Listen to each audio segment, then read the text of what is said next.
Hi again from St. Peter's in Hove.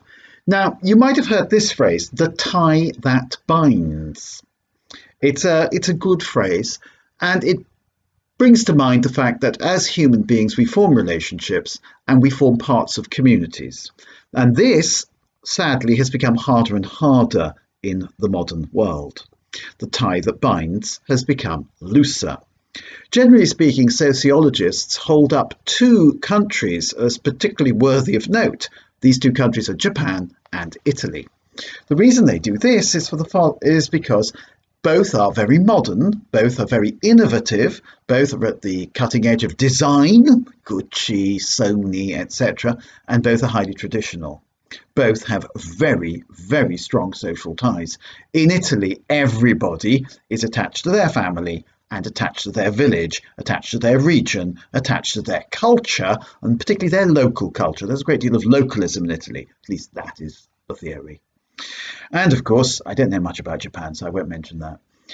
One of the things you do in Italy is when you die, you go back perhaps to your village to be buried.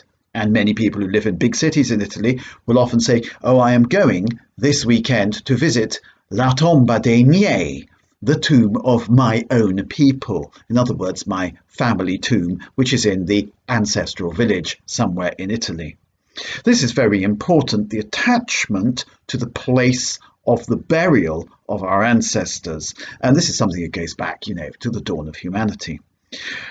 The funeral today is an occasion in which we can revisit and strengthen the ties that bind, and we can celebrate the ties that bound but no longer bind us insofar as the person has died, and we can mourn the ties that have been cut.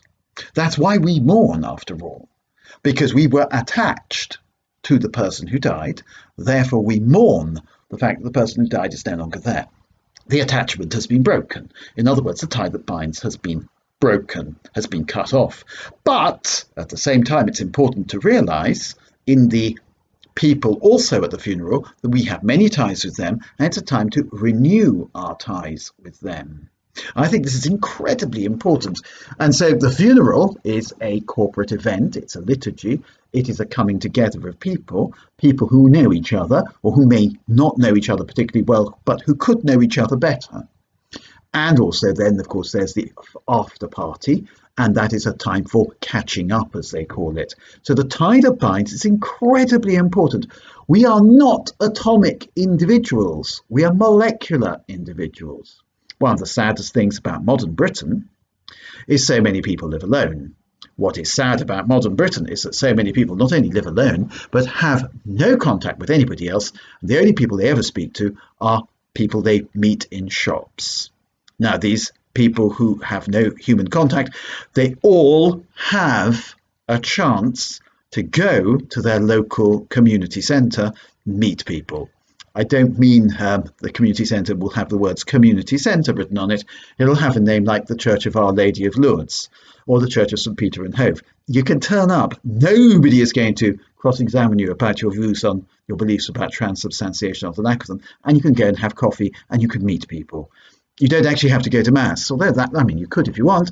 I'm not going to try and stop you, in fact, far from it. But the point is that every church is a set of people who you can talk to. So it's a very great sadness that the church has been marginalised in Britain, but it's also a very great sadness that so many people live alone with nobody to talk to. And those two facts are related.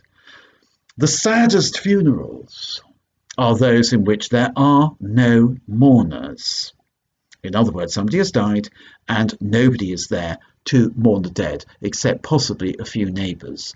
It's still nice to see that if somebody dies, the neighbours from the left-hand house and the neighbours from the right-hand house will almost invariably be there. There may not be any relatives, but there'll always be neighbours, usually. Sometimes the person has died and they've got nobody who's a next of kin, and in certain circumstances, the local government, the council, will oversee their burial. The council always provides a ceremony, incidentally. It never does direct cremation. It will find out the person's religion and call a priest of that religion to come and do the funeral.